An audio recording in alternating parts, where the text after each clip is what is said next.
What's going on here? Hello, I'm Henkel. This student here was curious about my lesson today, about when the guns were confiscated in Villador, and what happened afterwards. He wants to light a candle on the site of the March Massacre. The March Massacre? Yes. 64 people died that day, gunned down like sitting ducks. If you want to know more, you should go and see for yourself. Why can't he? No one can leave the building while school is in session. Children shouldn't walk around the bazaar on their own. I thought you'd be more worried about them falling into a dark zone. Oh, kids nowadays are too smart to fall into a silly hole. Anyway, could you light a candle for him, young man? You might learn something yourself. Sure, though I was pretty lousy at history. History is boring when someone tells you about it. It starts being fascinating when you can touch it.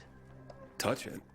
Yes. Take this candle and go to the monument of the World Art Congress. Or what's left of it.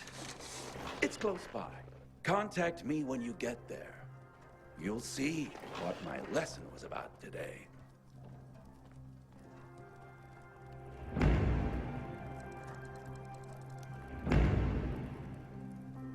Hey, Henkel, I'm at the monument. You were right. Not much left of it. Good. Look closely. There is much more to it than meets the eye. I got something for you, you piece of shit. Try this, asshole!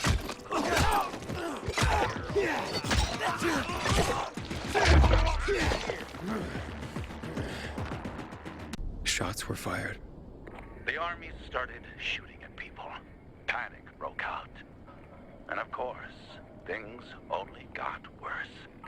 The riots escalated. It was the beginning of the end. There's a plaque here. Oof, a lot of names on it. Are those the victims of a massacre? Yes, 64 names. Things was starting to get pretty bad outside the walls around then, and the army needed more weapons. So they confiscated the civilians' weapons.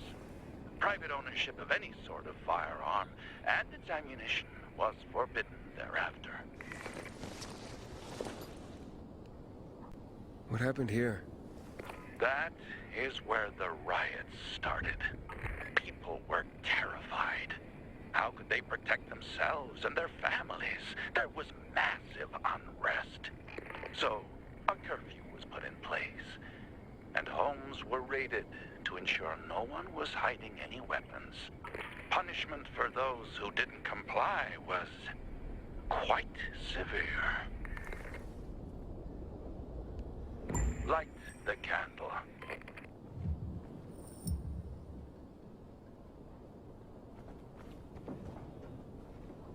So you're saying that Pratt made a bad call, taking people's guns away? Hard to know for sure, but it didn't end well for anyone. In fact, the main irony is that the army soon ran out of ammunition. And just like that, firearms became obsolete.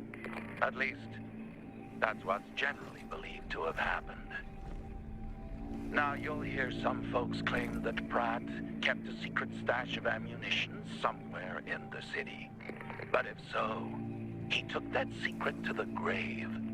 So I guess we'll never really know.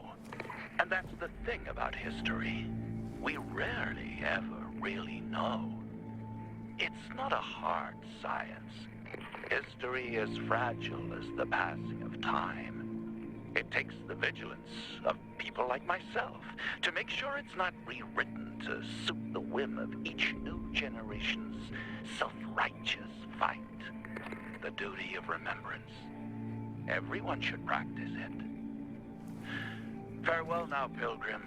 I hope this little trip down memory lane has illuminated your path.